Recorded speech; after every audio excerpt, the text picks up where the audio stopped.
Welcome students in the lecture series of some basic concepts of real analysis. In previous lecture, we discussed about algebraic and order properties of real numbers, absolute value of real numbers, triangular inequality, absolute neighborhood, bounded sets and unbounded sets of real numbers. So, primum and infimum of real numbers, the completeness property of R and Archimedean property. We also discussed about density theorem. Let us recall what is density theorem. Our statement is if x and y are any two real numbers with the condition x is strictly less than y, then there exists a rational number r such that x is less than r and r is less than y. This is very useful result for the density theorem. If x and y are any two real numbers with the property x is less than y, then there exists an irrational number z such that x is less than z and z is less than y. Let us moving toward the proof. As we know, x and y are real numbers with the given condition x is less than y. Then we can say that x upon root 2 and y upon root 2 are also real numbers with the condition x upon root 2 is less than y upon root 2. Then by density theorem, we can say that there exists a rational number r such that x upon root 2 is less than r and r is less than y upon root 2. That implies we can say that x is strictly less than root 2 into r and root 2 into r is strictly less than y. Hence, we conclude that any two real numbers there must exist an irrational number. Geometrical interpretation of density theorem. Geometrically, this means that the rational and irrational numbers are densely packed along the real number line with no gaps between them. Imagine the real number line. The density theorem tells us that no matter how close two points on the line are, there will always be both a rational and irrational number squeezed between them. Now, our next topic is interval. What are intervals? The order relation on real numbers R determines a natural collection of subsets called intervals. I repeat, the order relation on real numbers R determines a natural collection of subsets which is called intervals. Let us discuss about some types of intervals. Our first type is open interval. If any real numbers a and b satisfies a is less than b, then the open interval determined by a and b is the set defined as a comma b is equals to x belongs to R such that a is less than x and x is strictly less than b. The points a and b are called the endpoints of the interval. We must note in the open interval that the endpoints are not included in an open interval. Our next type is closed interval. If any two real numbers a and b satisfies a is less than b, then the closed interval determined by a and b is the set which is defined as a comma b is equals to x belongs to R such that a is less or equals to x and x is less or equals to b. Similar case, the points a and b are called the endpoints of the interval, but we must note that in closed interval the endpoints are included. In open interval we discussed the endpoints are not included. Moving towards our next type is half open or half closed intervals.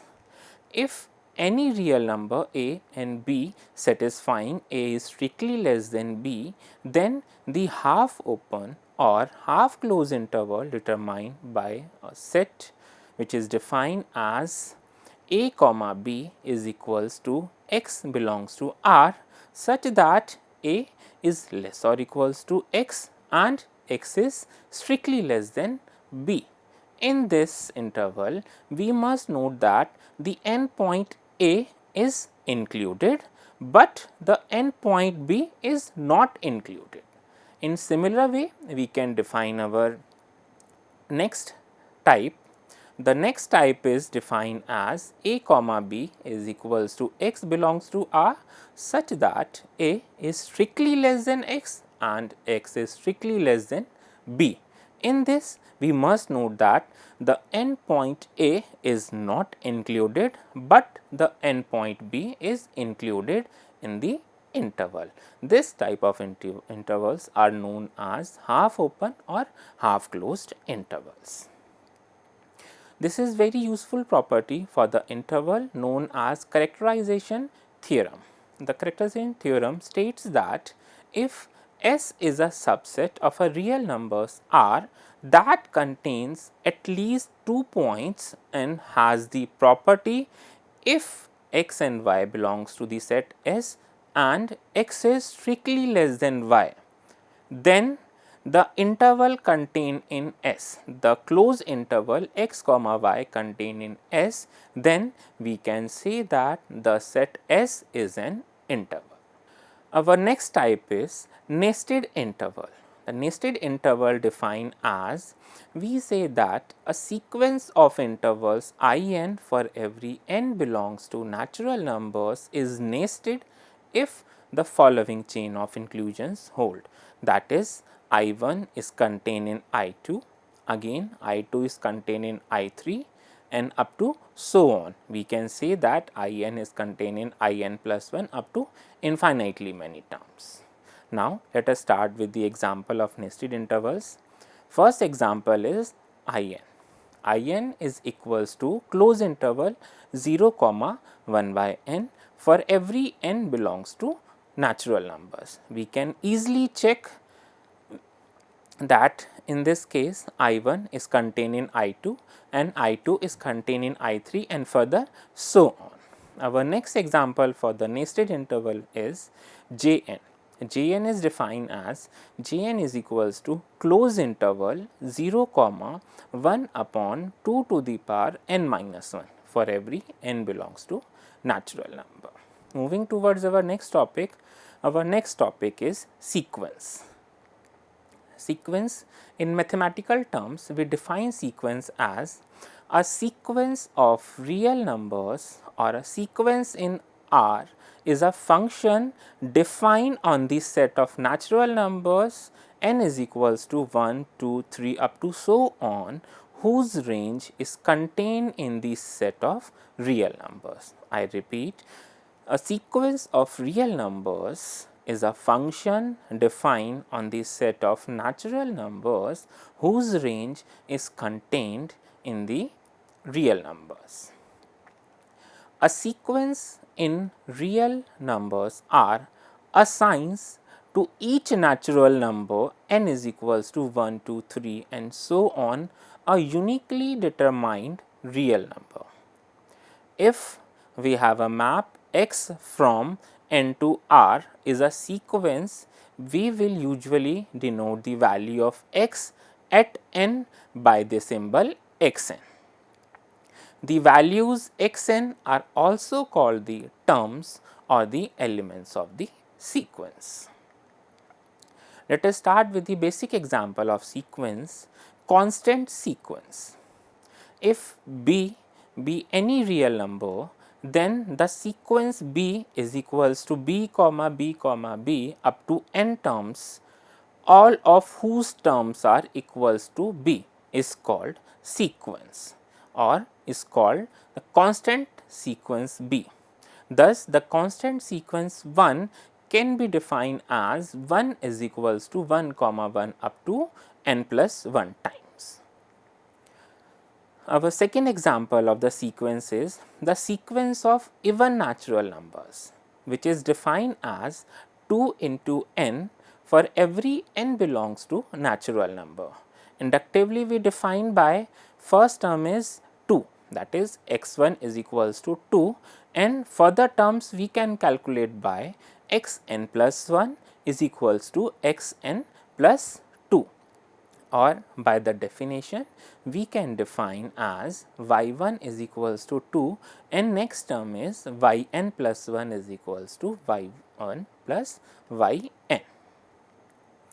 Our third example is Fibonacci sequence.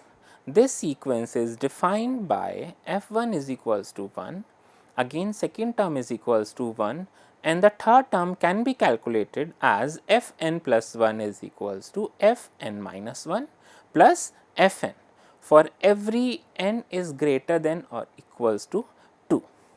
In this case, each term past the second is the sum of its two immediate precedents. The first 10 terms of f are seen to be 1, 1, 2, 3, 5, 8. We can use the figure to understand better. This is our first term, this is our second term, this is our third term, and so on. We can look at the picture or the sequence formed by the Fibonacci. First term is 1, as we can check, this is 1. Second term is again 1, as we can check in the figure. And what about the third one? Third one is the sum of the first and second. So, this is our third term and so on. Now, we define limit of a sequence. Limit of a sequence is defined as a sequence x is equals to xn in real number r is said to converge to a real number x, or x is said to be a limit of xn if for every epsilon greater than 0 there must exist a natural number k depending upon that epsilon, such that for all natural number n greater than or equals to that k, such that we have modulus of xn minus x is less than epsilon. I repeat, a sequence x is equals to xn in real numbers r is said to converge to a real number x, or x is said to be a limit of the sequence xn if for every given epsilon greater than 0 there must exist a natural number k depending upon that epsilon, such that for all natural number n greater than or equals to k, we must have modulus of xn minus x is less than epsilon. If a sequence x is equals to xn has a limit, we say that the sequence x is convergent. If a sequence x is equals to xn has a limit, we say that the sequence x is convergent. When a sequence x is equals to xn has a limit, we will use the notation like limit x is equals to x or limit of xn is equals to x. If a sequence x is equals to xn has no limit, then we say that our sequence is divergent. Geometrical interpretation of the convergence of sequence. A sequence of real numbers converges geometrically when its terms get progressively closer to a specific value or the limit. As the sequence progresses, imagine a number line. A covering sequence is like a series of points that keep getting closer and closer for a specific point, but without ever actually touching it, or perhaps eventually coinciding with it. The sequence approaches towards this limit. Now, let us start with some basic results. Our first result is uniqueness of limit. For this, our statement is a sequence x is equals to xn in real number r have at most one limit. That means, if a sequence possesses a limit, then it can be only 1. Let us start with the proof. Let us suppose, if possible, the sequence x is equals to xn of real numbers has two limits, say a and b. That is, limit of xn is equals to a, say this is our equation number 1, and limit xn is equals to b, say this is our equation number 2. As we did earlier, our notation for the limit is limit of x is equals to small x or limit of xn is equals to x. This is our notation of the limit. So, by the definition of limit of a sequence, we have for each epsilon greater than 0, there must exist a natural number, say k1, such that equation number 3 hold. Our equation number 3 says that modulus of xn minus a is less than epsilon upon 2 for all natural numbers n greater than or equals to k1. In similar way, we derive our equation number 4, that is, by the definition of limit of a sequence, we have for each epsilon greater than 0, there exists a natural number k2 such that modulus of xn minus b is strictly less than epsilon upon 2 for all n greater than or equals to k2. Now, let capital K be the larger of K1 and K2, then for all n greater than or equals to K, consider the equation modulus of A minus B. Now, in this equation, adding and subtracting xn, we get our equation number 5, that is modulus of A minus B is equals to modulus of A minus xn plus xn minus b. This is our equation number 5.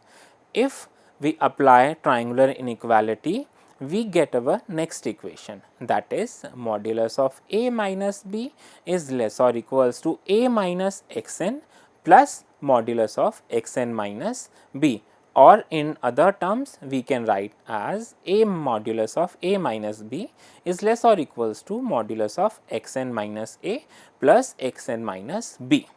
Now, recall the equation number 3 and equation number 4. We have equation number 3 as modulus of xn minus a is less than epsilon upon 2, and equation number 4 is modulus of xn minus b is strictly less than epsilon upon 2. Now, substitute equation number 3 and equation number 4 in our next equation, we get modulus of a minus b is strictly less than epsilon upon 2 plus epsilon upon 2. Next, in this will equals to epsilon. That implies we get our inequality as modulus of a minus b is strictly less than epsilon. As epsilon greater than 0 is an arbitrary positive number, we can conclude that a minus b must be equals to 0. That implies a is equals to b. Hence, we can say that the limit of a sequence is unique. Our next result is, let x is equals to xn be a sequence of real numbers r and let x be any real number. Then the following statements are equivalent. First statement is x is equals to xn converges to x. Our second statement is, for every epsilon greater than 0, there exists a natural number k such that for all n greater than or equals to k, the term must satisfies modulus of xn minus x is less than epsilon. Our third statement is, for every epsilon greater than 0, there exists a natural number k such that for all n greater than or equals to k, we have x minus epsilon is less than xn and xn is less than x plus epsilon. Our fourth statement is, for every epsilon neighborhood of x, there exists a natural number k such that for all n greater than or equals to k, the term xn must belongs to that epsilon neighborhood. our first example is limit 1 upon n is equals to 0, or we can say that show that the limit of the sequence 1 upon n is equals to 0. So, let us start with the proof. Let epsilon greater than 0 be given, then we can say that 1 upon epsilon is also greater than 0. This is our real number. We can easily apply our Archimedean property. So, recall the Archimedean property. Archimedean property says that for every real number x, there must exist a natural number n belongs to n such that n is greater than x. So, using Archimedean property, we can say that there exists a natural number k depending upon that epsilon such that equation number 1 holds. Our equation number 1 says that 1 upon k is less than epsilon. Now, if n is greater than or equals to k, then using equation number 1, we can say that 1 upon n is less or equals to 1 upon k, and 1 upon k is strictly less than epsilon. Consequently, if n is greater than or equals to k, then we can write as modulus of 1 minus 1 upon n minus 0 is equals to 1 upon n, and 1 upon n is less than epsilon from the above equation. Therefore, we can say that the sequence converges towards 0 by definition. Moving towards our next example is limit of the sequence 1 upon n square plus 1 is equals to 0. Let us start with the proof. Let epsilon greater than 0 is given, then we can say that 1 upon epsilon is also greater than 0 because this is our real number.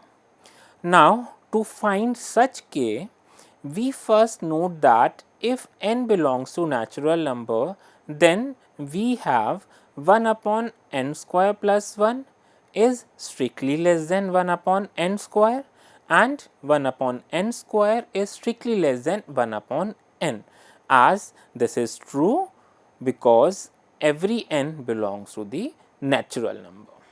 Now, choose k such that 1 upon k is less than epsilon.